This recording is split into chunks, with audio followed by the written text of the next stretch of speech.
Well, thank you all for being here, and it's a great pleasure to come and speak here.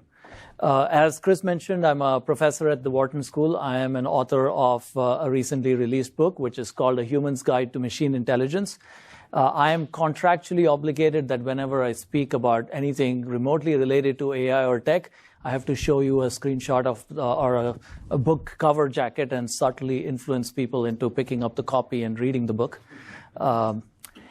So the book is on machine decisions, in particular the opportunities and challenges around machine learning and a governance framework for how individuals, how companies, and how regulators might think about governing automated decisions. And so today I'm going to speak mainly about that, the governance framework I have in mind.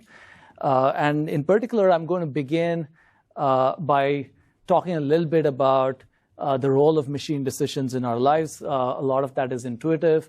I'll quickly share that, and then I'll get into risks with machine decisions and governing that.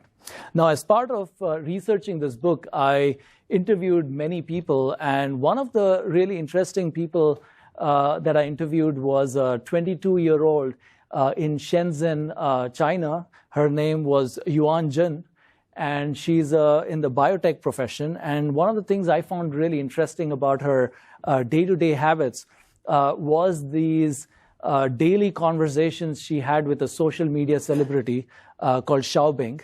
Now, Xiaobing is a social media celebrity. She's a teenage girl who has 40 million followers. And if news reports are to be believed, over a quarter of these followers have said, "I love you" to Xiaobing at some point. Now, what is really interesting about Xiaobing is, despite being a social media celebrity with 40 million followers, she's actually engaging in a daily conversation with one of her followers. And of course, it's no surprise to learn that Xiaobing is actually not a human, but Xiaobing is a chatbot that was created by Microsoft in the persona of a teenage girl, and that was immensely successful in China. Now, motivated by the success of Xiaobing, Microsoft asked if we can launch a similar chatbot in the US, which I think all of us or most of us have heard about, and that chatbot was Microsoft Tay. And Tay was launched in 2016, and within a few minutes of being launched, Tay turned into a racist, sexist, fascist chatbot that said all kinds of offensive things, ranging from feminists should burn in hell to Hitler was right and many other things. In fact, later that year, MIT's Technology Review ranked Microsoft Tay as the worst tech of the year. And when I read about Xiaobing and Microsoft Tay, I couldn't help but wonder, how is it that two chatbots using very similar approaches by the exact same company can have such vastly different outcomes? And that is what got me started in terms of writing this book, or starting exploring the ideas. And since I started the process, we've seen many more examples of automation or automated decisions gone wrong over the last 2-3 years. For example, late last year, there was a story by Reuters about resume screening algorithms that Amazon came up with. And Amazon's problem is quite intuitive and straightforward, and one that certainly Google can relate to as well. Amazon hired over 100,000 people in a year, probably got millions of resumes, and you can't have even a large team of recruiters that can go through that many resumes and figure out who to invite for interviews. So they tried to automate the process to figure out who to invite and who to shortlist. And their own internal investigations later revealed that this system had a gender bias, and then they, as far as the news report was concerned, it said they stopped using it. And again, that's just one example. There are many others. There was a story by ProPublica a couple years back about algorithms used in courtrooms to guide judges and parole officers in making sentencing, bail, and parole decisions. So these algorithms would look at the profile of a defendant and then, based on historical data, come up with various risk scores. For example, a recidivism score that would predict the likelihood that this person would reoffend. And that information would be used by judges to make sentencing decisions, parole officers to make parole decisions, and so on. And an analysis by ProPublica showed that that algorithm had a race bias. In particular, it was twice as likely to falsely predict future criminality in black defendants than white defendants. And the article provided many examples, one of which is right here on the slides. And you have an individual who, a male, who had committed 2 armed robberies, and he had a very low risk score in comparison to this other woman who's African American, who had a few juvenile misdemeanors and had a high risk score, even though there were no, nothing equivalent in her profile. And these are just a few examples. There have been many more examples. I'm at Google, so I didn't pick up too many Google examples. You guys know more. But say an autocomplete gone wrong, or image tagging gone wrong. So there are those kinds of examples as well, right? Every company that does serious machine learning at scale would have examples of things gone wrong in one way or the other. And the question when we see these kinds of issues is, what is an approach that one can use in trying to minimize the impact of machine decisions gone wrong? In particular, when we use machines to make decisions for high-stakes kinds of environments, like, let's say, credit approval, loan approval, or recruiting, and so on. And so that's what I want to talk about. But I'll begin by just touching upon this topic of algorithms driving a lot of decisions in our lives. This is not a setting where I need to motivate, look, the stakes couldn't be any higher. Algorithms are driving a lot of our decisions.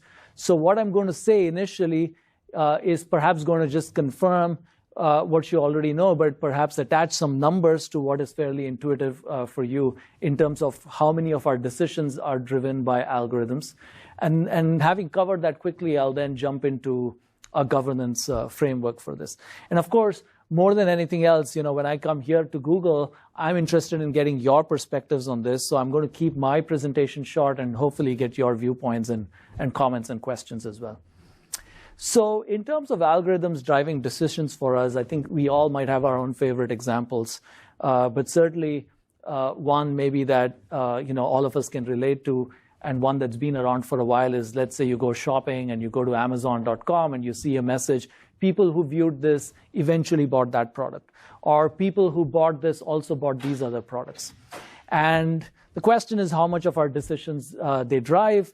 And most of us recognize they do subtly influence our choices in various ways. One study suggests that over a third of the decisions at Amazon originate from algorithmic recommendations.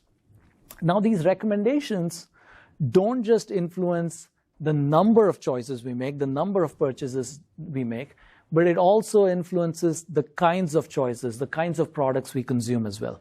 And in fact, in my research, I've been very interested in understanding how automated recommendations change the mix of products we consume, the mix of media we consume, and so on. And in one study, we partnered with a top 5 online retailer in the US, and we ran an experiment with them where 500,000 of their users got a shopping experience where they had no algorithmic recommendations, and that was a control group. And another 100,000 users got a collaborative filter, which is essentially a recommendation that is like, people who bought this also bought these other products, right? And so we looked at how these systems changed the kinds of products people consumed. And in particular, we were interested in looking at how it changes sales diversity. How does it change the diversity of products individuals consume, that people consume in aggregate? And this is a depiction of that. And in particular, what I've plotted here is what's known as a Lorenz curve, which is a graphical representation of the market share of different products. Lorenz curves are often used to plot income inequality and look at wealth inequality. And here we're looking at sales inequality. And the x-axis essentially has the products, with the least popular products on the left and the most popular products on the right. And the y-axis in this graph has the cumulative market share of the products. So in other words, what this graph is saying is that if you look at the curve in black, which is the Lorenz curve for our control group, meaning our group that received no recommendations, what it's saying is that the bottom 40% of products contributed roughly around 5% of sales. Similarly, if you look at the bottom 80% of the products, they contributed roughly about 37% of the sales, right? So it's like the 80-20 rule we've heard, except it's 80-37, right? That's what it is over here. Now, the black curve is the Lorenz curve for users who are not exposed to recommendations. And the dotted red curve is the Lorenz curve for users who are exposed to recommendations. And what you'll notice is for people who are exposed to recommendations, the bottom 40% of products accounted for around 1% of purchases. And the bottom 80% of products had a market share of 27%. In short, after launching this recommender system, the market share of niche products actually reduced, and the market share of popular products actually increased.